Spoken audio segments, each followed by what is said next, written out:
Shalom, shalom à tous. Elle Adevarim Asher Diber Moshe. Le 5e livre des Chumash, Sefer Devarim, et la paracha de la semaine, c'est la paracha qui porte le nom de Devarim. Il s'agit des paroles. Elle Adevarim Asher Diber Moshe.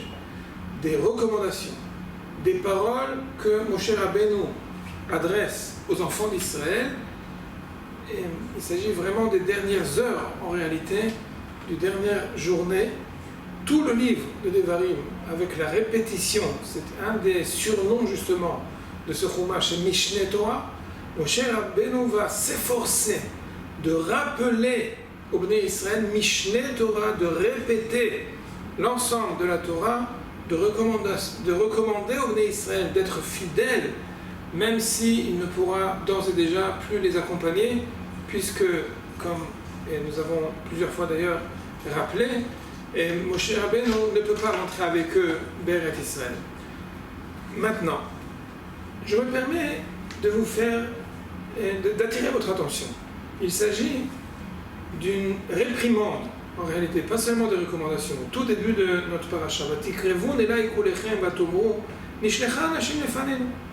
il s'agit d'un épisode catastrophique des pérégrinations des Bnei Israël dans le désert, quand ils sont venus réclamer à Moshe Rabbeinu pour demander d'envoyer des émissaires, d'envoyer une mission particulière, d'aller précéder en fait la conquête de la terre d'Israël, l'entrée de la terre d'Israël, par un envoi d'une mishlachat, de délégués pour voir qu'est-ce qui allait se passer là-bas. C'est la fameuse paracha des Meraglim, des explorateurs.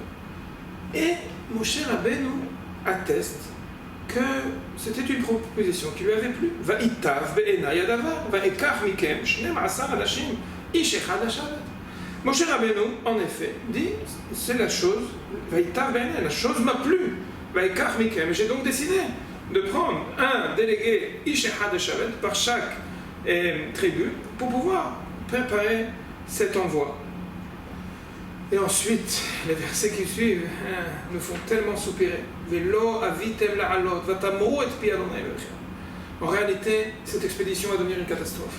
Vous avez choisi délibérément ensuite de ne plus monter. Vous ne voulez plus monter en Israël. Et vous n'avez rien fait d'autre que une rébellion face à la décision divine qui était de rentrer.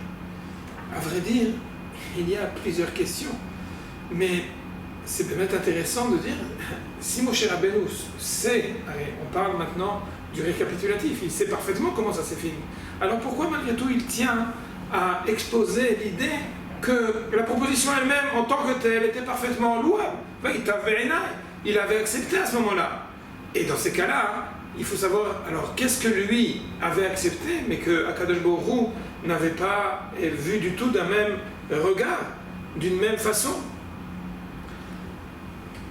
Un point fondamental dans la façon de gérer nos affaires. En effet, Moshe Rabbeinu comprend qu'il s'agit ici d'une mission divine.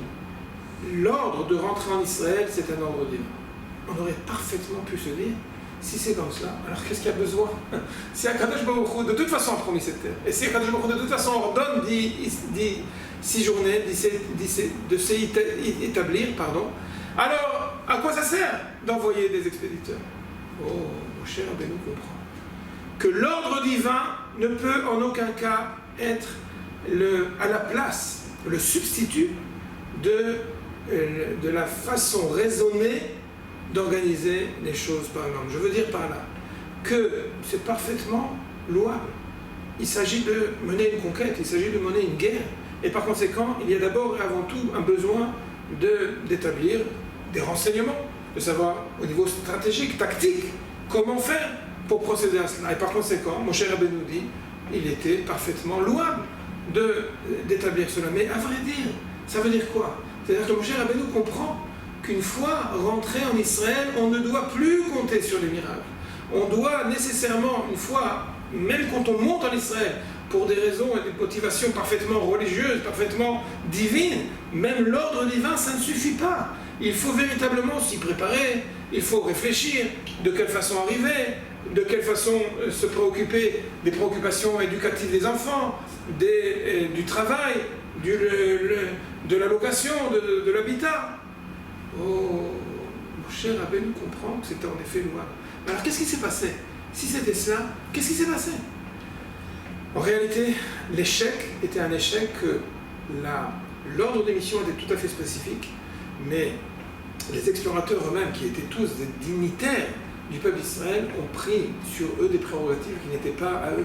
Ils ont non pas choisi de témoigner de quelle façon conquérir, ils se sont permis de donner un jugement sur est-ce que, est-ce que véritablement, est-ce que c'est pertinent de partir en Israël? Est-ce qu'on peut véritablement s'établir en Israël? Sur cela, c'était la catastrophe.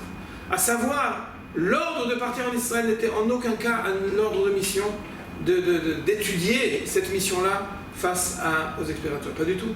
Il s'agissait de savoir comment le réaliser. Ah, quand ils se sont trompés, c'était la catastrophe qui a le prix à payer. 40 ans d'exil dans le désert, toute la génération va périr et ce n'est pas eux qui vont rentrer dans la terre d'Israël. Ça fait tellement de peine à Moshe Rabbeinu qu'il rappelle cela. Mais malgré tout cela, on va rappeler cette leçon formidable.